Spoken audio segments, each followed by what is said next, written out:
Welcome back. It's your Tuesday night edition of wrestling. This is Front Row Material Live. My name is Mike Freland. I am joined, as always, by the Ritt. Great interview with Storm Grayson. If you didn't get a chance to catch that, by all means, as soon as we go off the air here tonight, you can catch that on demand. You will also be able to catch that when you go on over to our YouTube channel, and you can go ahead and hit that like and subscribe button. We would appreciate that as well.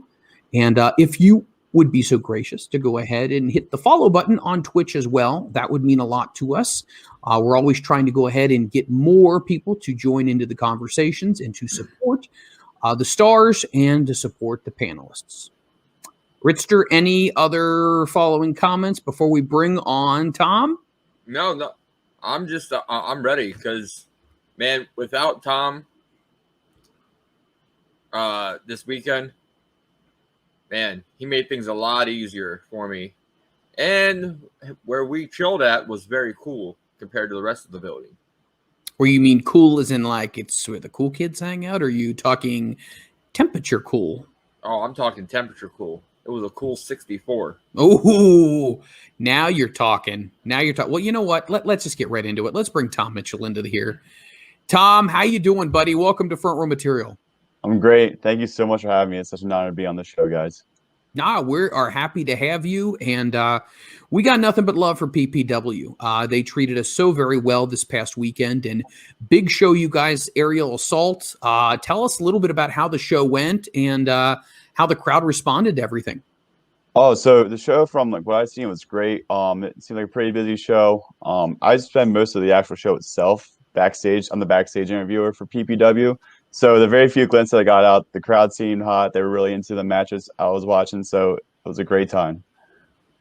Let's kind of talk about that really quickly because, you know, you're backstage announcing. That's a big thing. And it's not something that everybody can do. It's a very unique thing to be able to hold a conversation with somebody, get right to the point, get the best out of them, set them up to look like a star. So tell me a little bit of how you got into backstage announcing and your backstage interviewing career.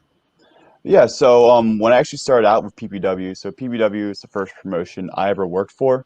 When I started out with them, I just was looking around in like the general like northeastern PA area to see if there was any wrestling promotions around, and PPW was the first one that popped up. So I reached out to the website, was like, hey, I'm just looking to like possibly do some like content writing for you guys, just learn more about you, see if I can form a partnership. And so I started out with writing, and then eventually, like my second show in, it was a joint show of Impact, and Jimmy Jacobs actually came up and was like, "Hey, we need someone to do backstage announcing for us." And they're like, "Well, we have this kid, we don't really know what to do with him," who we're really high on though. And he's like, "I want to like maybe put him in the backstage announcing role," but they ended up not needing me that night, which is probably a good thing because I've probably been pooping my pants. The very first show I ever do is for Impact. But it was good to kind of get that feeler out there. And then come the next month, I was right into it on the TV show. And ever since then, for the past 2.5 years, with the COVID break, of course, I've been backstage announced for PPW. So it's been a great time, man.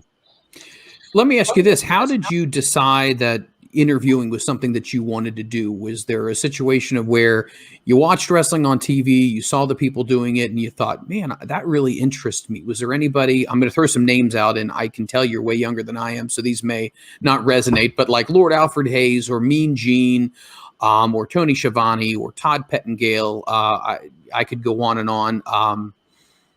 Is there anybody who stands out? Mean Gene was definitely the big one. I just remember like watching like highlight videos when I was younger of like say like Andre the Giant like choking him, or like his promos with Hulk Hogan, just like things like that really resonated with me. And I just love just like how he always just like seemed to be like in control, like how he's this small little guy. These big hulking men would listen to him and just kind of like had to respect him despite like knowing they could snap him like a twig. So I just always found that really cool, and just like how like essential it almost was. Like it's not essential, it's not the right word, but it's almost like the cherry on top of say like a TV show to have like that backstage guy where it just adds that extra layer of realism and just professionalism. So I just really enjoyed that. The thing that I always loved about, you know, an interviewer like a Mean Gene, for example, or Craig DeGeorge or whoever you would want to reference, is that they're the voice of what is happening. They're the storyteller. They're the one who kind of sets it up for everybody at home and watching on TV to understand. Because, it's one thing to see something on TV, a feud or any type of interaction, but it's the backstage interviewer, it's the announcer that says, oh, wow. Okay, they kind of put all of the pieces together and really set the stage for what's happening, and the inflections and the way they interact and way they speak, and sometimes they're used, kind of as a prop or whatnot. And I think it's always been one of the most important features when it comes to announcing. What are some stars that you've had a chance to work with, or just wrestlers in general, that you really feel like, oh man, this is going to be a good one because we're just going to rip right into it? Yeah, so probably one of my favorite guys to work with is Richard Holiday of MLW. He's been to PPW quite a bit before his MLW schedule really started ramping up. And like he is one of those guys I just have instant chemistry with. There's a bunch of guys on the PPW roster. Evander James, who now goes by Mr. James. And like as far as like names more known to like just like the more casual wrestling fan, Melina is an absolute sweetheart. She's been a blast to work with. Coco Beware has been an awesome guy. So I can sit here for like an hour and just name people who have been awesome and just so influential to help me learn, just grow as a backstage announcer, and just really make me comfortable in the wrestling industry. But it's been great so far. Has there been anybody who you've reached out to who also does announcing that you've either sought their advice, or maybe somebody who saw some of your work and said, I would like to pull you aside and talk to you about this, because it is a fine art that not many people do. I mean, when it comes to wrestling, I think we can name most of the people who do the interviews, where there's hundreds of thousands of wrestlers that you can't remember, but it's the interviewer. So was there anybody who talked to you or pulled you aside? Yeah, so the person who actually first kind of took me in to wrestling, his name's Scott Fineout. To PPW fans, he's better known as Phil Bravado. He was one of the commentators and also one of the co-owners of the company before his real life started getting too hectic for him. He had to step away for a bit. But he, after every show, like he'd sit back. He'd be the one who actually produced the TV show, so he'd sit back and we'd go through all my promos, be like, "Hey, the facial expression right here, like this could have been a little bit cleaner," or like, "I didn't like the way you framed this question." Like he would just critique me, and I needed that so much, being so new to the industry at the time. Where I was like, because you have a sense of what you want to ask or how you want to present something, but then like watching it back on TV, it might be completely different than what you're trying to go for. So it's nice to have someone who's been in the industry for a decade kind of like look over me and like just be brutally honest with me like when I needed it, and like let's just got sit back, take whatever criticism he gave me as well as whatever compliment he said. Hey, I really liked this or that. So he was definitely the hugest influence when I was first breaking in. We're going to kind of circle back around here. It's like it's interesting because sometimes the flow of questions kind of takes us in another direction. But let's kind of go back to the very beginning. Who and why did you get into it? Meaning, what was your first experience getting into the business? So when I first got into the business, it was actually at college. I was talking to my advisor at school, and he's like, "Well, what do you want to do like when you're done here?" I was like, "Honestly, I'd love to go to WWE. Like, not even like as like a backstage like announcer or anything like that, but like out studying like marketing. I was like, I'd love just like being like their marketing crew, and like really just like say like a live event market.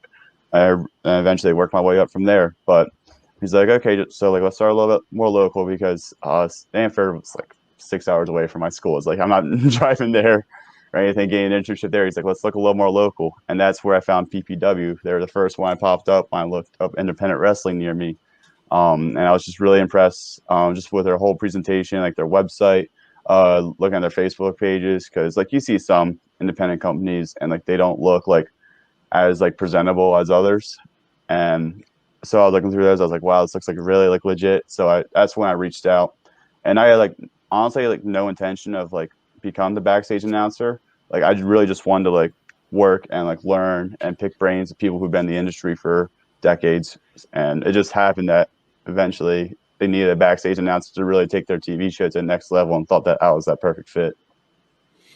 So, who did you first start to watch wrestling, or when did you first start watching wrestling? What year was it, and what promotion did you watch a lot of?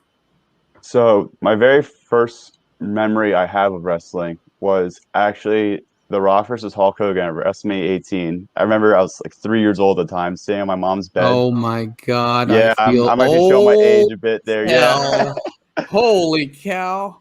but yeah, I just distinctly remember like watching those two stare down at each other and that place just going crazy and just think that was like myself, like, oh my goodness, this is like the coolest thing I've ever seen. Like just 3 years old, I was hooked immediately. Then I got big into like Undertaker and Kane.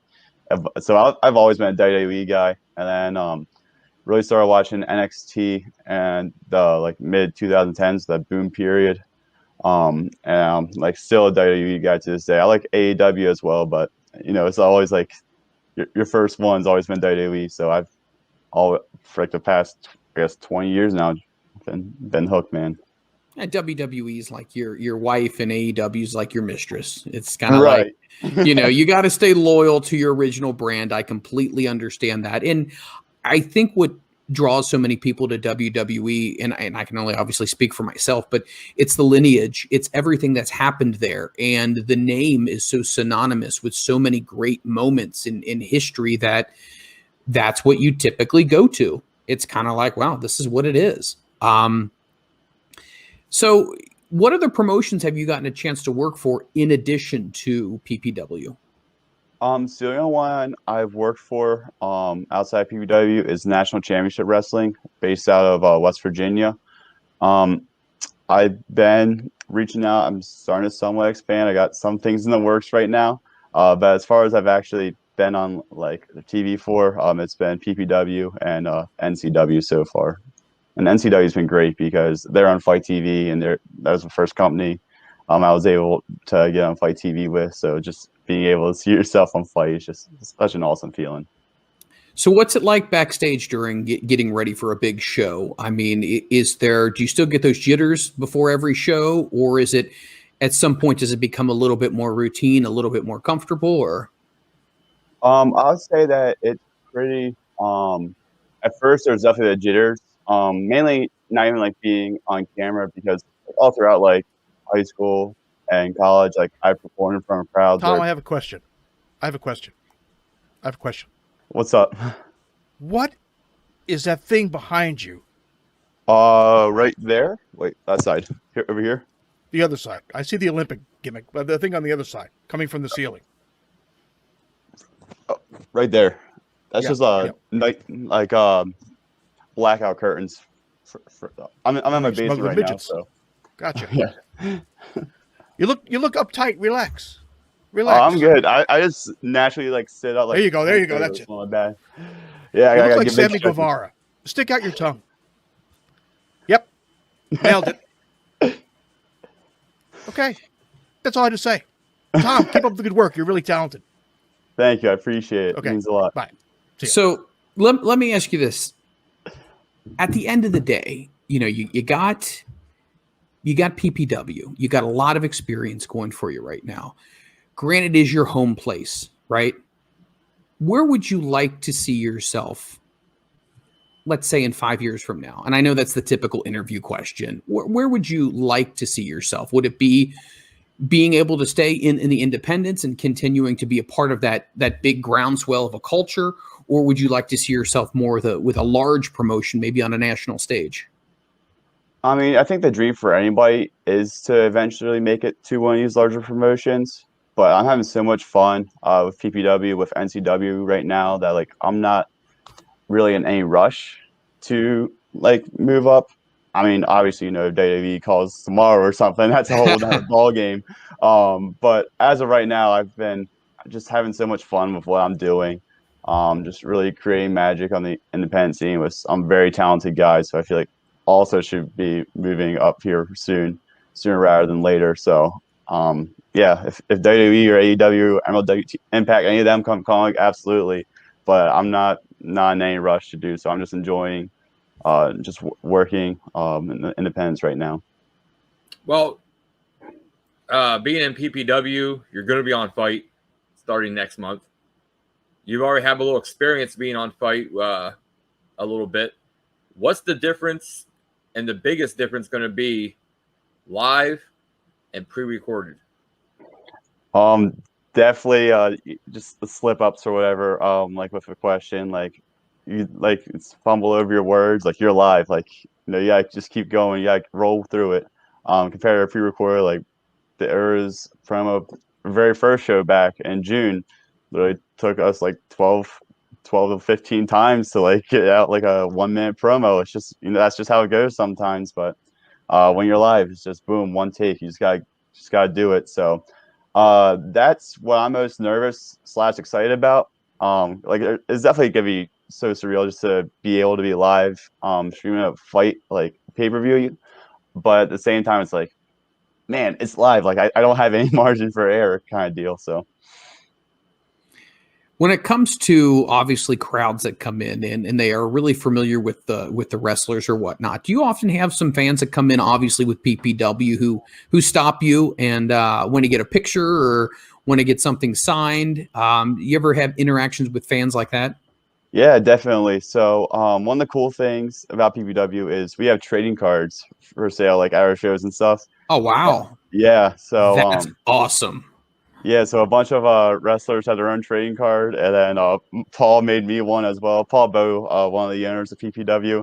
So it's like I'll have people come out to me like asking me to get like sign like the card with my picture on it and whatnot. So it's just that I love it, and then like I had a few fans come up and like ask for pictures and whatnot, but the trading cards though, just like seeing yourself like a picture, or it's like Tom Mitchell backstage announcer, like it just I just love that. This thing is so cool. Man, where can I get some of those trading cards at? Because now I'm trying to collect Yes. those. Oh, you can get them on ppwwrestling.com/shop. I believe you just scroll down a little bit, you'll just see trading cards set. I want to say it's $20 for like 40 different wrestlers. So Let me ask you this, Tom. What's your parents' take on this whole thing? I mean, obviously, it's so interesting. Like when we talk to the wrestlers, they say, well, they tell their folks that they want to be a wrestler, and it's like, I see. And then you tell your folk, I want to be in wrestling.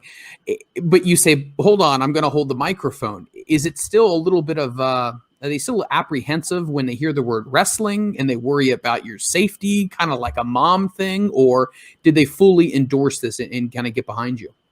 oh, my parents are fully behind it. Even my grandparents are behind it. Like my whole family just loves it. I mean, the nice thing about being backstage is I'm not going out there every night and getting slammed for 10, 12 minutes. Like my body still feels good. I go home from a show, I'm like, oh, okay, my feet might be a little sore from standing the whole time, but it's not like I got slammed on like the canvas all night. So, but yeah, they love it. They get excited like seeing me like pop up on TV or whatever. So yeah, they're fully behind it, and I'm just so lucky to have that support system behind me because I know not everybody does. Well, the backstage isn't safe all the time, as I seen firsthand. You know, Joey Martinez and Bro Keller was pretty heated, and you were right there in the middle of it. So, Oh yeah, it gets dicey sometimes. Before the pandemic, there'd be times where yeah, like I've got like slammed in the walls, slammed in the doors. But I mean, it's all what I got to do to get the interview at the end of the day. So you just got to go through whatever lanes I have to in order to get the story for the PPW Nation or the NCW fans. Let me ask you this question. When it comes to doing an interview, is it basically kind of left up to you as far as the direction you want to get out of them? Or are you given bullet points on, hey, make sure they touch upon this, make sure they touch upon that, and then you kind of go with it and just whatever happens, happens and let the guys kind of freeform and be creative? Or is it much more laid out than we think? For the most part, it's pretty relaxed. There's some storylines that we try pushing, of course. Or be like, hey, like I don't want everyone to tell somebody like what to say because at the end of the day, it's their character. It's how they want to perceive themselves. So I was like, as long as you can touch upon like this point, or like, hey, I'm gonna ask this question, like just hit upon this at some point, but and then just go for a minute. It's pretty much how that works. So they definitely have free reign. Like I said, like I want it to be like their character. I want them to get over how they perceive themselves, wanting to get over. But as long as like they'll hit upon like what we're trying to do from a television perspective, then it's all good.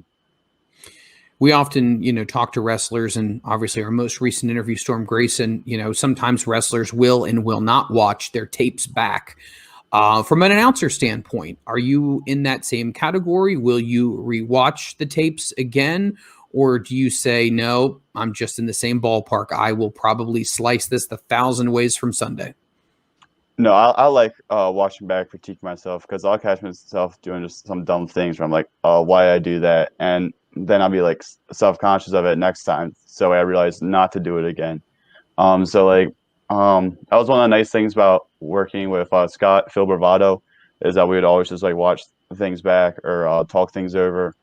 So now that like Scott really isn't involved in wrestling world anymore, like I still want to do that just for my personal sake, where it's nice just to like reflect and be like, okay, I could have been better here, killed it here. This was so. But I think that, at least from my perspective, I know watching a match could definitely be different, because I could see yourself nitpicking yourself apart if you're going for like 10 minutes. But for me, it's really 1 minute, maybe 2 minute promo. And I really just ask one question, two questions maybe. So it's not, so anything I can improve in those like 10, 15 seconds that I'm actually talking, I will. How long did it take before the guys kind of welcomed you in and you became, part of the locker room, part of the crew, part of everybody? Is it one of those deals where there's a feeling out process as well? Everybody kind of getting to know each other. What's it like, obviously not being a wrestler, but obviously being somebody who's just as integral in telling the story, in connecting with the audience, because you are the voice of the TV? I'd say that everybody was super welcoming. To me, when I first started out, it was just more like getting that on-screen chemistry with some wrestlers. Like everybody was super laid back, like, "Hey, welcome, man. We're happy to have you part of the family." But then from an on-screen perspective, it's just like feeling out like how like to bounce off each other more or less. Some guys I was able to pick it up like no problem, and others, it took a couple months, but that's all part of wrestling. It's just like how some wrestlers have good chemistry with each other between the ropes, and others need a bit of time to feel each other out. I think we can do a version of a hot tub with this. What do you think about this, Ritt? Oh, I definitely think I was already planning it. I love it. So, okay, Mitch, hot tub time machine. Go back in the wrestling history anytime you want. Take any interview. Take the person out. And now you're interviewing that person. What promo do you want to be part of? Oh my God. I can't think of the exact date of it, but I'm picturing in my mind where The Rock, Michael Cole is interviewing The Rock, and The Rock just absolutely roasts him. And I think that'd be so funny. That's because my whole job is to get the wrestler over. And Cole did a great job, just eating all the crap Rock was throwing at him, just all the disses and whatnot. I think it'd just be so funny to be in those shoes and just have him just absolutely tear me apart. Because at the end of the day, that's what the best part of wrestling is, when you get to like laugh at somebody, like just enjoy yourself. They're there to entertain you. So yeah, definitely, pretty much like any promo with The Rock, really, where he has a backstage announcer. Well, let me ask you this. You touched upon laughing. Has there ever been a situation where all of a sudden somebody gets a case of the giggles, or you're in the middle of doing a promo and somebody either said something that was just like, what the hell? Yeah, and you're biting the inside of your lip, or you're trying to just stifle a giggle or a laugh or something. Any moments like that after they said cut, you just all kind of lost it? Oh yeah. Actually, the last NCW show I was at, probably the biggest like laugh fest I ever had after a promo. I don't know how I held together, but so pretty much it was this promo. This guy lost, and like it was a normal contenders match. He lost, and then he was all upset about it. And at the very end of the promo, he goes, "You know what, man? I'm just gonna go and smoke this joint," and pulls like an actual joint out of his pocket, completely like unexpectedly to me. And I was just like, "Is this even allowed?" Wow. I was literally like, you go do that. And then just threw it back to the announcers. And as soon as that was over, I started bursting out laughing. I was like, dude, you gotta like tell me, like so hard keeping character there, but it was just so Sometimes natural. they're going to catch you off guard, and sometimes it's a rib, and sometimes it's just, hey, that's what they said. So Yeah, wow. honestly, I couldn't tell if it was a rib or not, but I was just trying so hard not to laugh. I was like, dude, like, I don't know if we can ever air this, but it's absolutely hilarious. Tom, if people want to follow you on social media, where can they follow you? Instagram, Twitter, Facebook? I don't even know. You got an OnlyFans? That seems to be a thing these days. I do not. Might have to look into it. No, okay. But I am on Facebook and Instagram. So Facebook, just Tom Mitchell right there. And then on Instagram, you can find me at Tom Mitchell Wrestling. Nice. And if people want to get autographed baseball cards from you, obviously, can they DM you and say meet you at the show? Or Oh yeah, of course. Yeah, if they're like, hey, like I bought a set of cards, I want your autograph. Absolutely, yeah. Dude. Are you in West Virginia? Or are you in Broadheadsville, PA, wherever you're at? Hope to see you there, kind of deal. Tom, it is September 11th. September 11th is a big one. I was just about to mention that. Are you really excited? That is the WrestleMania, if you will, with you guys, and that's going to be a huge night. So talk to a little bit about that upcoming show. Oh, as you mentioned, definitely will be the biggest show in our history.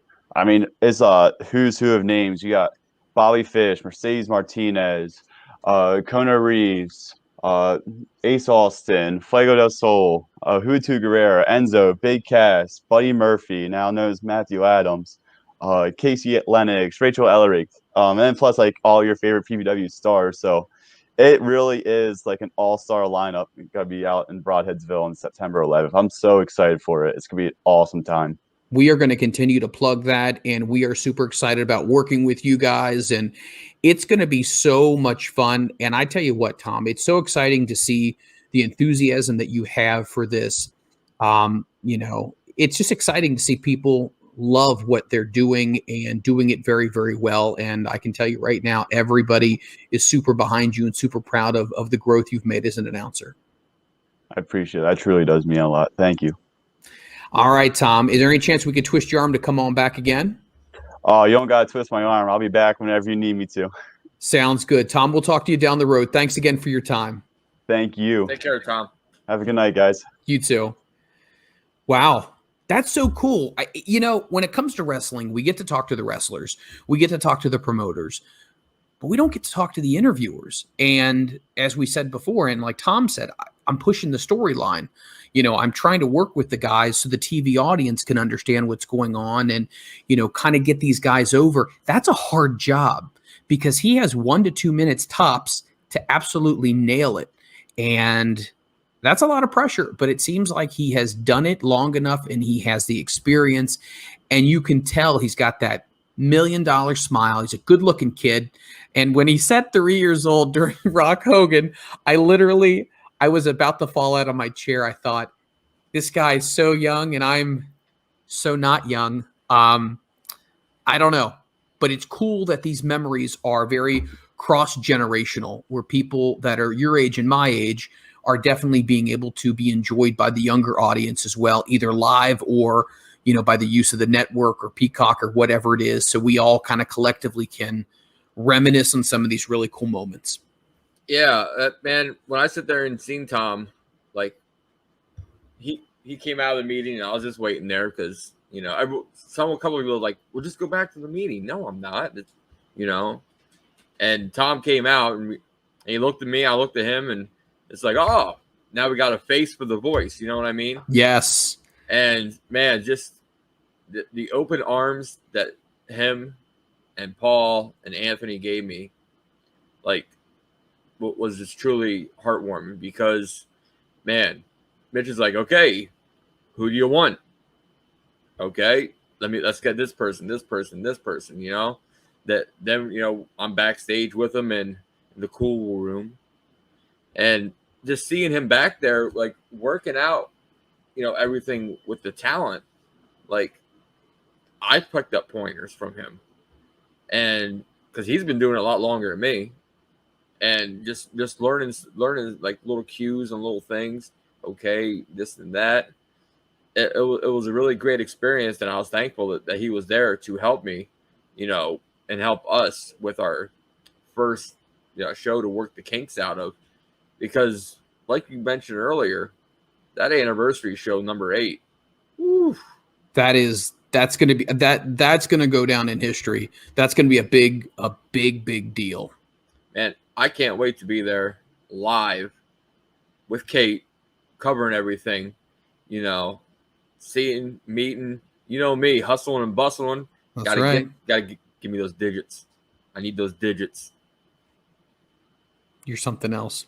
If you weren't so nice, you'd be creepy. You realize that? Give me those digits. Give me those digits. I'd be like, can I have that shirt? Yeah, but anyway, please follow Tom. We're going to go ahead and post all of his information for his social media accounts. We're going to continue to post information about the upcoming show, which is going to be larger than life. Tom gave us a great rundown, but there's so much that's going to be happening right now. And just as a little message, if anybody watching right now, either live or watches this on replay, wants to get into wrestling, I think Tom's story is incredible. He wanted to be a part of something, and if you are willing to work hard enough and you're willing to try, and he looked within his local community, where can I start? Where can I get my feet wet? Man, was working with Impact Wrestling. I mean, as a seasoned announcer right now, he's going to be on Fight TV. These are things that I'm sure Tom didn't think about immediately. But now he's there, he's in the game, he's doing it, and he's doing it at a very high level. So take Tom's story, and if you want to do something, where there's a will, there's a way, they say.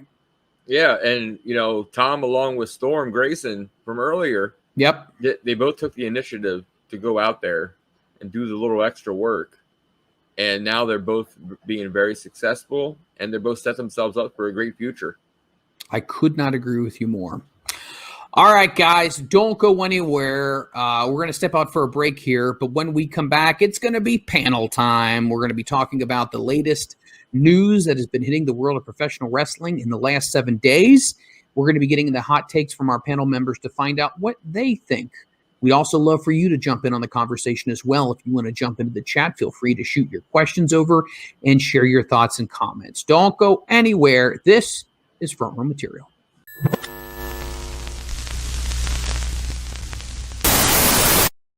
Welcome back to Front Row Material. It is Tuesday night. My name is Mike Freland. I am joined by my follically challenged friend. His name is the Ritt.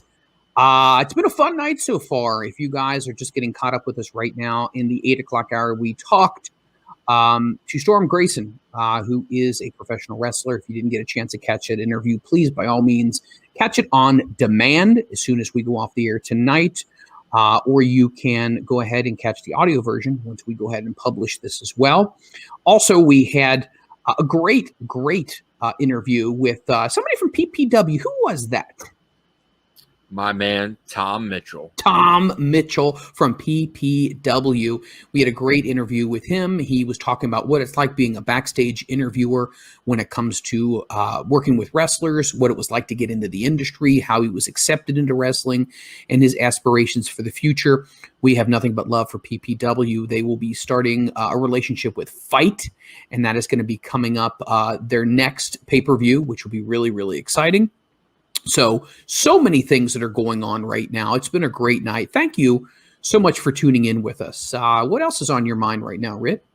Man, I just want to sit there and, say I had a great time this past weekend. Work out all the kinks, I think, pretty much for our next show with PPW. And speaking of PP, I've got to say, Miss PP Poo Poo herself, Erica Lee, was there and had a great conversation with her. So what was that like? What was that like? What did you guys talk about? Well, I'm gonna have to say we talked a little about your boy Darius. I mean, for you, it's Mr. Carter. Why you gotta do that? Why you gotta do that? Hey, don't worry. Well, we were talking about a couple other guests we had on here, and she thanked me for reaching out to Paula and Anthony, and for her getting an opportunity there, and it's a well-deserved one, because that's what we're here for. if we can do anything that helps people move their career to the next level or help them get some more exposure to other promotions where they can have more matches with other people, that's what it's kind of all about. It's all about that inner networking right there. So that's what makes what we do so much fun. If we can say, oh, hey, such and such wants to get a hold of AAW, we can go ahead and let them know, hey, this person would love to work with you, or PPW. So a lot of fun. Great to see the young up-and-coming stars succeed. And they're on Future Stars now. That's what you're going to be seeing each and every week. This has been something that, Ritt, you originally were the person who created the concept of Future Stars Now, and I think it's been wildly successful because you got so many different people from so many different promotions that are coming together, telling their story. How did they get into wrestling? And we can follow this journey all the way through, and it's a lot of fun. It's a lot of fun. You can talk to people that have been in the business for 20, 30, 40 years. That's fine. Absolutely, that's fine. But I think it's really interesting to hear the grassroots stories, like Storm Grayson, and find out what it took for him to finally get recognized and whatnot. Those are the stories that we're going to be hitting on. Exactly. And you want to hear about a great story. This Sunday, in a bonus edition of FSN, we've got this kid is, man, Encore. Yes. This man here is amazing. He hasn't had no more than a handful of matches, probably. He's been trained by Amazing Red, so he's one of Mikey's grandkids. Yes. This man is just oozing charisma. And he was so over the top ready for the interview and the time to be on. Like, if you guys want to sit there and have a quick little glimpse of what Encore is about, I'm going to sit there and show you right here. Enjoy. After an impressive, perhaps one of the most impressive PPW debuts of all time, Encore has been given the opportunity of his career as he was entered into the PPW Heavyweight Championship Tournament. There was an empty spot, and Encore impressed the upper brass at the PPW headquarters so much, they granted him a spot in this tournament to see what he could do. We're going to reset it. There it is. There's the bell. 2, 3, 1, and let's set it at the upset. Encore advances to the next round of the PPW Heavyweight Title Tournament. But what an upset we have seen here tonight. Brad is not happy about that. With a 3 count, you were down. He came back. He restarted the match. The song dropped. He's irate.